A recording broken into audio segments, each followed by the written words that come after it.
അതെ, രാവിലത്തെ ദോശയ്ക്ക് വളരെ എളുപ്പത്തിൽ തയ്യാറാക്കാൻ പറ്റിയ ഒരു കറി ഉണ്ടാക്കിയാലോ? ഭയങ്കര ഈസിയാണ്. പിന്നെ മസാലകളൊന്നും കൂടുതൽ ചേർക്കാതെ വളരെ സിമ്പിളായിട്ട് ഭയങ്കര ടേസ്റ്റിലുള്ള ഒരു കറി ഉണ്ടാക്കാം കേട്ടോ. ചെറുപ്പയർ നന്നായിട്ട് കഴുകിയിട്ട് തലേന്ന് തന്നെ നമുക്കത് കുതിർക്കാനായിട്ട് വെക്കാം. എന്നിട്ട് രാവിലെ ഇതുപോലെ കുക്കറിൽ ഇട്ട് കൊടുക്കുക. കുറച്ച് മഞ്ഞൾപ്പൊടി, 5-6 അല്ലി വെളുത്തുള്ളി, പിന്നെ 3 എരിവിനനുസരിച്ച് 2 പച്ചമുളക് ഇട്ട് കൊടുക്കുക.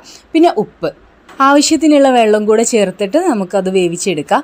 പിന്നെ ഇത് ഞാൻ തേങ്ങ ചിരകിയിട്ട് ഇതുപോലെ മിക്സഡ് ജാറിലേക്ക് കുറച്ച് വെള്ളം കൂടെ ആഡ് ചെയ്തിട്ടൊന്ന് അരച്ചെടുത്തിട്ടുണ്ട്. ഇനി നമുക്കത് ഒന്ന് അരിച്ചിട്ടെടുക്കാം. അതിൻ്റെ പാലാണ്ടോ നമുക്ക് വേണ്ടത്. അപ്പോൾ അത് നമ്മൾ കുക്കറിലോട്ട് ഒഴിച്ച് കൊടുക്കുക. എന്നിട്ട് നന്നായിട്ടൊന്ന് മിക്സാക്കി കൊടുക്കുക. അപ്പോൾ എരിവും ഉപ്പൊക്കെ ഉണ്ടെന്ന് ഉറപ്പ് വരുത്തുക. അപ്പോൾ എരിവില്ല എന്നുണ്ടെങ്കിൽ കുരുമുളക് പൊടി ആഡ് ചെയ്യാം. ഉപ്പ് കുറച്ച് വേണമെന്നുണ്ടെങ്കിൽ ആഡ് ചെയ്ത് കൊടുക്കുക. അപ്പോൾ ഒരു ചീനിച്ചട്ടി എടുക്കുക, അതിലേക്ക് വെളിച്ചെണ്ണ ഒഴിച്ച് കൊടുക്കുക. ഇഞ്ചി വെളുത്തുള്ളി പേസ്റ്റ് അതിലേക്ക് ഇട്ട് കൊടുക്കുക. പിന്നെ ചീരുള്ളി, അതായത് ചെറിയുള്ളി ഇതുപോലെ ചെറുതാക്കിയിട്ട് കട്ട് ചെയ്തിട്ട് ഇതുപോലെ ഇട്ട് കൊടുത്തിട്ട് പിന്നെ കറിവേപ്പില ഇട്ട് കൊടുക്കുക.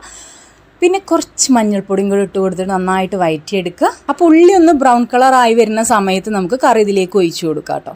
എന്നിട്ട് നന്നായിട്ടൊന്ന് മിക്സാക്കി കൊടുക്കുക.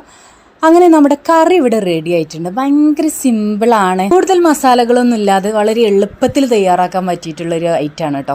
എന്തായാലും നിങ്ങൾ നാളത്തെ ബ്രേക്ക്ഫാസ്റ്റിൽ ഇതൊന്നും ഉണ്ടാക്കി നോക്കി ട്രൈ ചെയ്തിട്ട് ഫീഡ്ബാക്ക് അറിയിക്കും കേട്ടോ. ഈ തേങ്ങാപ്പാൽ തന്നെ വേണം കേട്ടോ, തേങ്ങ അരച്ചിട്ട് ഒഴിച്ച് കൊടുക്കരുത്. അപ്പോൾ തേങ്ങാപ്പാലാണ് ഇതിൻ്റെ ഹൈലൈറ്റ്. പിന്നെ ഇഞ്ചി വെളുത്തുള്ളി പേസ്റ്റ് ഒന്നും കുക്കറിലേക്ക് ആഡ് ചെയ്യരുത്. നമ്മൾ എണ്ണയ്ക്ക് തന്നെ മൂപ്പിച്ചെടുക്കുന്ന സമയത്ത് തന്നെ എണ്ണയ്ക്ക് തന്നെ ഇട്ട് കൊടുക്കണം. അപ്പോൾ എന്തായാലും സേവ് ആക്കിക്കോ, ട്രൈ ആക്കിക്കോ. Tata, bye by.